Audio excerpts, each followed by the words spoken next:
One of your recent MSNBC appearances that I really enjoyed was when you came on as a political analyst to discuss Claudine Gay's situation at Harvard Hmm. and just give your thoughts. You stated your perspective on the notion that higher education politically indoctrinates their students, and you stated that that's an argument that has continuously evolved over the last half century from opposing political forces. In your opinion, why have universities been getting this type of blame decade after decade? Well, it has everything to do with the student movements of the mid 20th century, right? It has everything to do with the free speech movements at Berkeley. It has everything to do with, the Black student protests at Cornell and across campuses.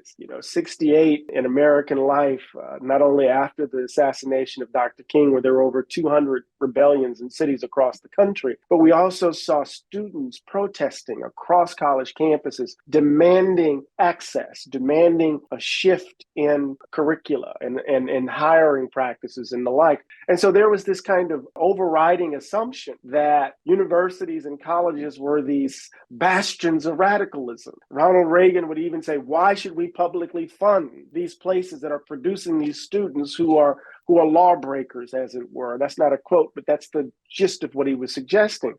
And so what we begin to see in that moment is a kind of policy initiative that led to the defunding of public schools.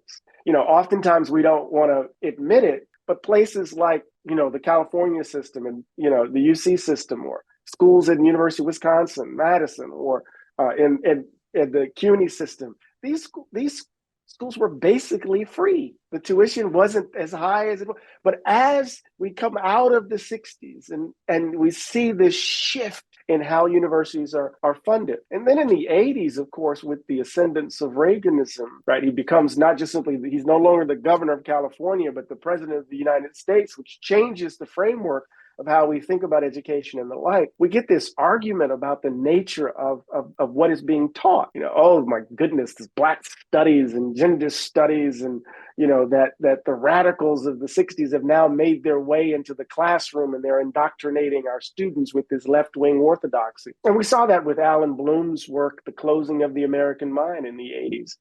And so all of that stuff has been rebranded in our current moment. Wokeism is just another word for political correctness, right? The free speech has ironically been appropriated from the students who were organizing at Berkeley University, University of California, Berkeley in the 60s, to now becoming a place for viewpoint diversity. So some of the more noxious views about, diversity in the country can be expressed. So I think part of what I was trying to suggest is that there's a long history of this kind of generalization about higher education. Right? That these people who believe that there's a kind of left-wing orthodoxy indoctrinating our students, this is an old argument. And part of what I wanted to do was to defend universities and colleges as the very special places that they are. No other institutional space in the United States offers our students, or offers anyone actually, the opportunity to not only engage in a kind of broad exposure to material and books from a wide range of traditions, but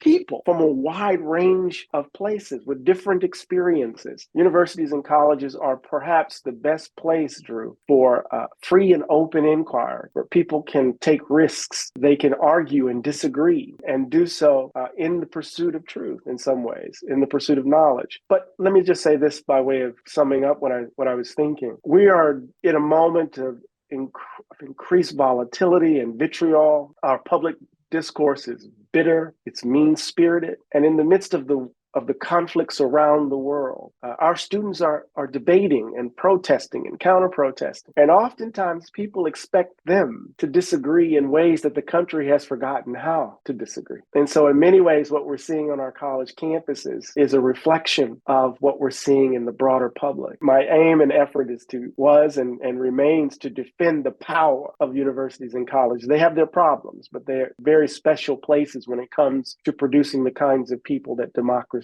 really, really need.